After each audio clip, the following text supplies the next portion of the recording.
Hey, what's up guys? Ron from High Ground Gaming. Coming at you with another video today. Today it's going to be a pretty exciting one. At least we have some spoilers for the new Way of the Force booster set coming out soon. And I figured why not go through the spoiled stuff and, give my little thoughts about it. So the first card is General Grievous, Fearsome Cyborg. 13 health character, legendary with 15-20 character costs. A 1/2/3 melee side, a 2 disrupt side, which is awkward, a resource side, and a blank. His abilities are you ignore all play restrictions on weapons played on this character, and he can have one additional upgrade. And his power action, if you have 4 of his character's weapon dice in your pool, you deal 4 damage to a character. Now that's pretty powerful.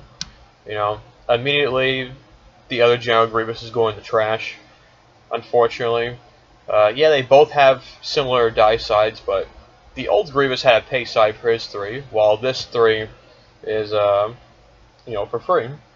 Being able to have 4 upgrades is pretty cool. It's the first character we've had where you can have additional upgrade.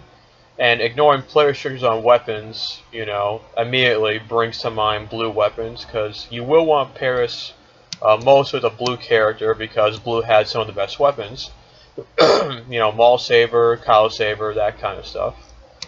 And, other stuff like Crafted Lightsaber that has that restriction of being able to only play on an exhausted character.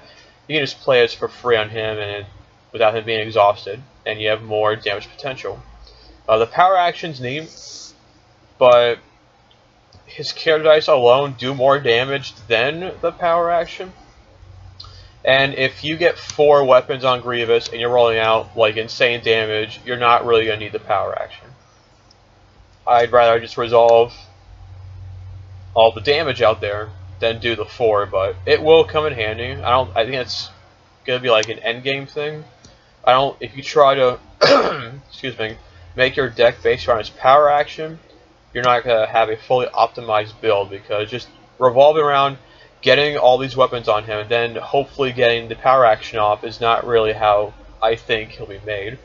But pairings with him, Mother Talzin for 1 dice, or him 1 dice and her 2 dice. You can have, Gamorrean Guard for yellow, Magna Guard for red. A lot of different combinations, but I think a blue character is going to be his most optimized, build. Speaking of General Grievous, we have his wheel bike. A vehicle support for 3 with a ranged damage side, 2 melee, a 3 modified melee side with a disrupt and discard, with a good old blank. Power action, spend a resource or spot Grievous to ready the support. And it's a legendary. So, I mean, I get where it's going with this. You've got a lot of these spot specific character cards. But I don't really see this being played in a Grievous deck. Maybe as a one-of, as a cute little thing. But if I'm spending 3 resources to get this wheel bike out, I'd rather use it to get some upgrades. So I personally don't see myself playing this, even as a one-of. I don't really see it, especially with the awkward, die sides it has. But maybe if you have, a vehicle deck could use it. But I only see it paired with like a Boba Fett, who has all these various damage sides, so I just don't think it's going to be played much, but it could. Who knows, maybe it would. And this Grievous is pretty much trash. Furious Assault, another, Grievous card. 2 cost events. Spot for villains. Spot 2 red characters or Grievous to roll all of a character's weapon dice into the pool. Now, this is good. Only problem is, damn, excuse me. It's a 2 cost. So you'll be thinking, do I want to play this or play another weapon that have Grievous with maximized potential? I see this as maybe a one-of, running 2 so you can draw it more. But having this early games will really suck. And this is a good end game, like late end game, game ending card, because being able to roll your weapon dice, do damage, then roll in Grievous and do a bunch more damage is pretty cool. So I'll use it as a one-of for the builds that I'm going to make for it. Next is Bo-Katan Kryze, I think that's how you say him. 12 health with a 15-20 cost for heroes. Yellow with 3 range, 2 melee, shield, resource, special, and a blank. You can include yellow villain upgrades in your deck. And a special is deal 2 damage or 3 if she has a villain upgrade.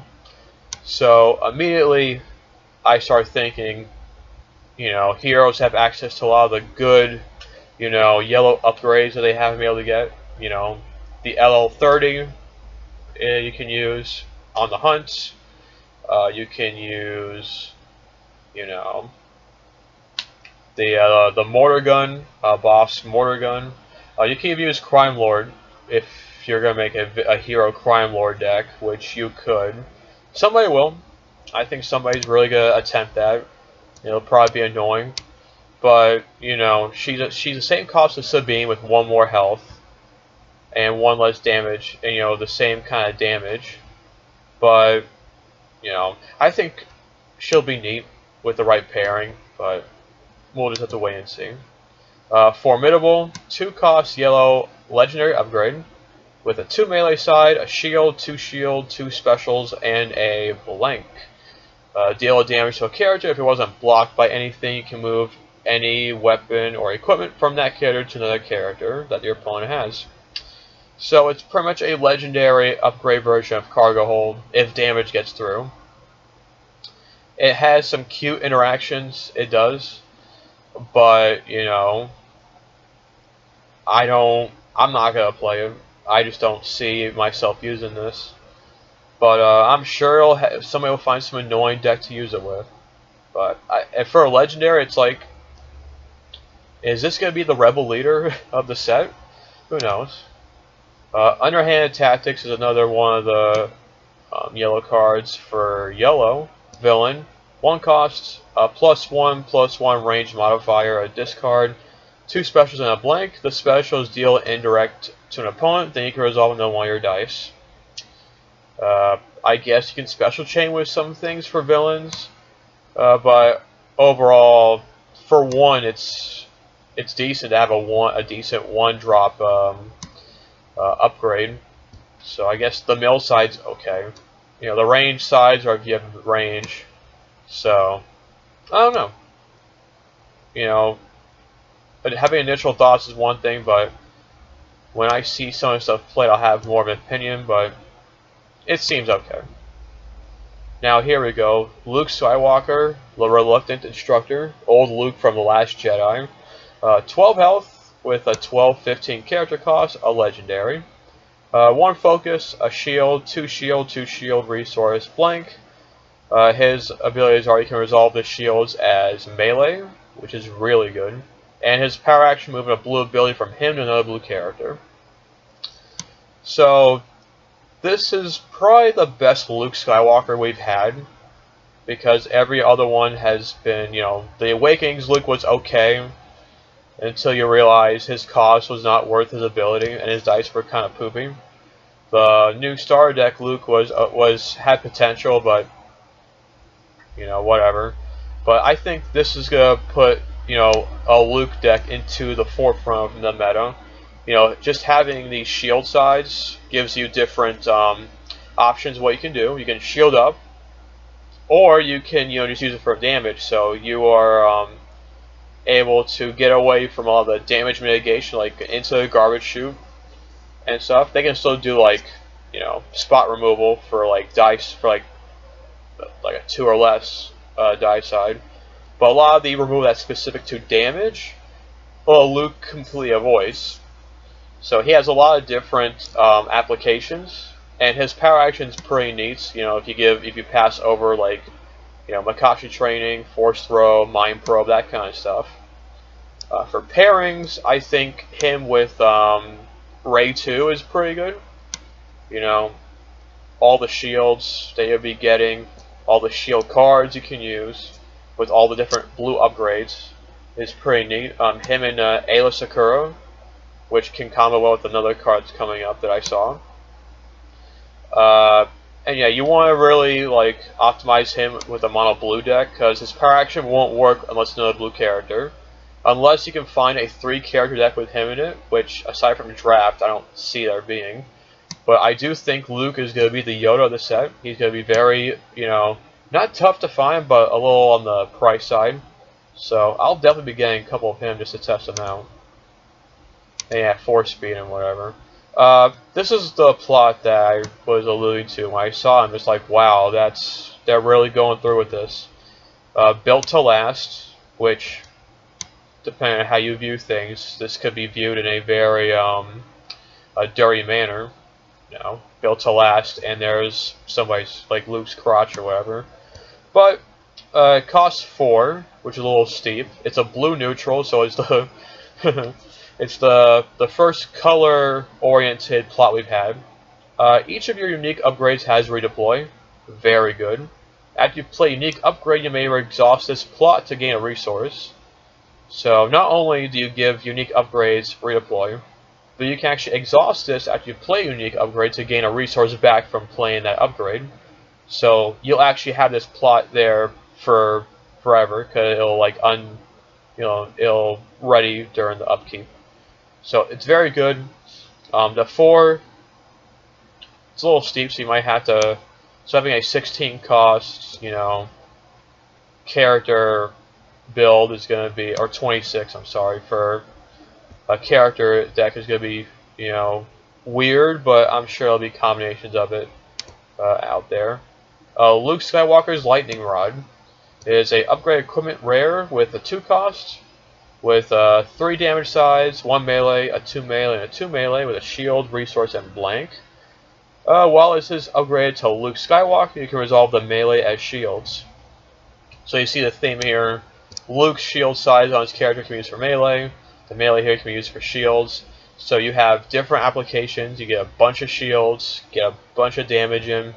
This being a unique, you know, 2 cost, you can use with that blue plot to give it redeploy and to get a resource. And it's an overall just a very good 2-drop upgrade. You know, which I think the game needs a lot more cheaper, like 2 costs and, you know, 1 cost upgrades, because 1 cost weapon or equipment upgrades are few and far between. So, and these are just the trash Luke Skywalkers. So pretty much that's it. Overall, I think this set's gonna be pretty neat.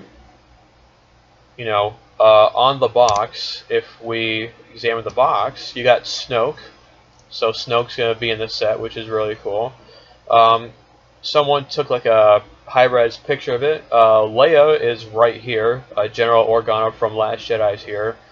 And a new Count Dooku, I think. Some people think it's Lor San Tekka, but when you zoom in, you see it looks like Christopher Lee. So it's Count Dooku. So I'm excited to see what the new Dooku does. So, and then I have no idea what this red dye is. And not to mention all these other, you know, characters and stuff that we're getting that might influence deck builds with these characters here. So, overall, I'm excited. I can't wait to get it. I believe it does say that it says Q3 on the bottom here. Let me just examine this real quick. It does say 3rd quarter, but I did see a thing that says like it was meant to be the 2nd quarter. So, Q2, 3, so it could be anywhere between now and like the summer, I guess. But the sooner we get this, the better. You know, after Worlds, I'm pretty sure we'll get a exact date of when it's going to come out. So that's pretty much my review of the initial spoilers for Way of the Force. I'm going to do more of these as more of the spoilers come up, because I'm really excited for this set. And I hope you're excited for it too. So make sure you comment, like, subscribe to High Ground Gaming, and I will see you guys later.